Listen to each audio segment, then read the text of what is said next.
ఎందుకు ఇన్ని రోజులు ఏడ్చాలి?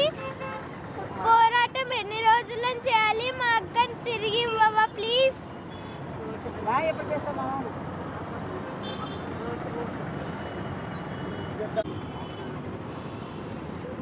మరి నిజంగా పవన్ కళ్యాణ్ గారు అధికారంలో రాకముందు ఒక ఎమ్మెల్యే సీట్ వస్తే చాలు సుగాలిప్రీతి కేసుకి న్యాయం చేయాలనిపిస్తుంది.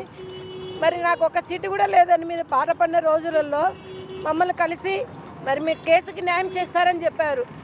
మరి ప్రజలంతా అది నమ్మి మీకు ఓట్లేసి మరి మీరు పెద్ద స్థాయిలో డిప్యూటీ సీఎం హోదాలో మీకు ఇస్తే ఇంతవరకు అంటే గత 16 నెలలుగా బాధితులమైన మేము మీ ఆఫీసు చుట్టూ తిరిగినా కూడా అపాయింట్మెంట్కు దిక్కుతోచని పరిస్థితి ఇచ్చేశారు.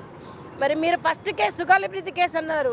16 నెలల నుంచి మరి సుగాలిప్రీతి కేసు గురించి మీరు ఎందుకు పట్టించుకోవడం లేదు అడుగుతున్నాను.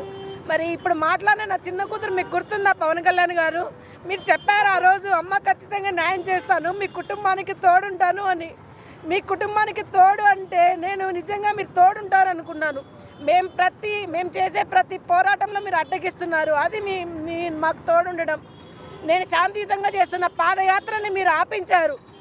మరి అదేవిధంగా కోర్టులో కేసు ఉంటే కోర్టులో కేసును కూడా బెంచ్ మీదకి రాకుండా మీరు చేస్తూ ఉన్నారు.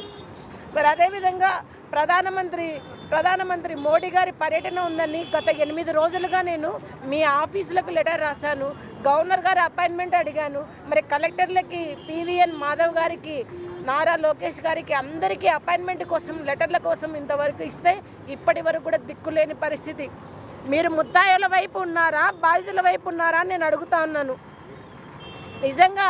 నిజంగా ఈ ప్రభుత్వానికి చిత్తశుద్ధి అని ఉంటే కనుక సుగాలిప్రీతి కేసులో న్యాయం చేసి తర్వాత నరేంద్ర మోడీ గారికి మీరు స్వాగతం పలకాలని కోరుకుంటున్నాను. లేకపోతే మీరు మోడీ గారికి ఒకటి చెప్పాలి.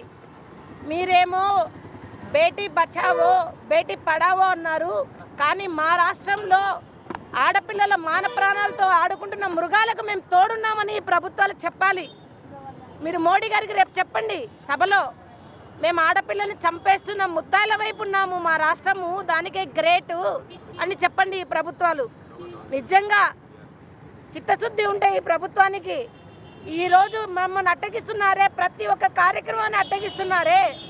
ఆ రోజు నా కూతుర్ని చంపుతున్నప్పుడు మీరు ఎందుకు అడ్డగించలేకపోయారు? మరి ఇంకా ఎంతమంది సుగాలిప్రీతికి కర్నూలులో బలి కావాలని అడుగుతా ఉన్నాను. ముద్దాయిలేమో స్వేచ్ఛగా తిరుగుతున్నారు.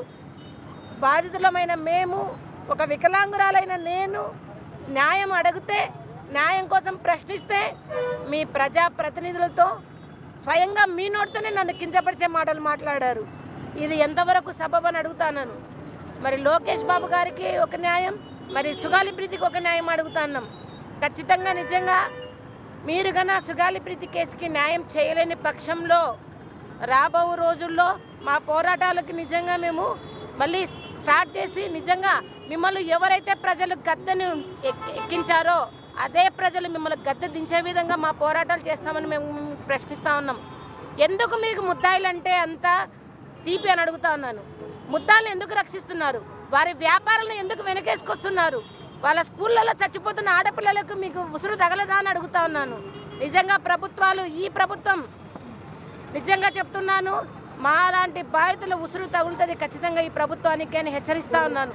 ఆడపిల్లలకు రక్షణ లేని ఈ ప్రభుత్వంలో మరి మీరు ఎలా కొనసాగిస్తున్నారో అని ప్రశ్నిస్తూ ఉన్నాను. నిజంగా రేపు మోడీ గారికి మేము నిజంగానే ఈరోజు ప్రభుత్వం స్పందించి సుగాలిప్రీతి కేసు విషయంలో ఒక నిర్ణయానికి రాకపోతే రాబో రోజుల్లో ఖచ్చితంగా ఈ పోరాటాలు అనేది ఉధృతి అనేది మేము చేస్తామని తెలియజేస్తున్నాను.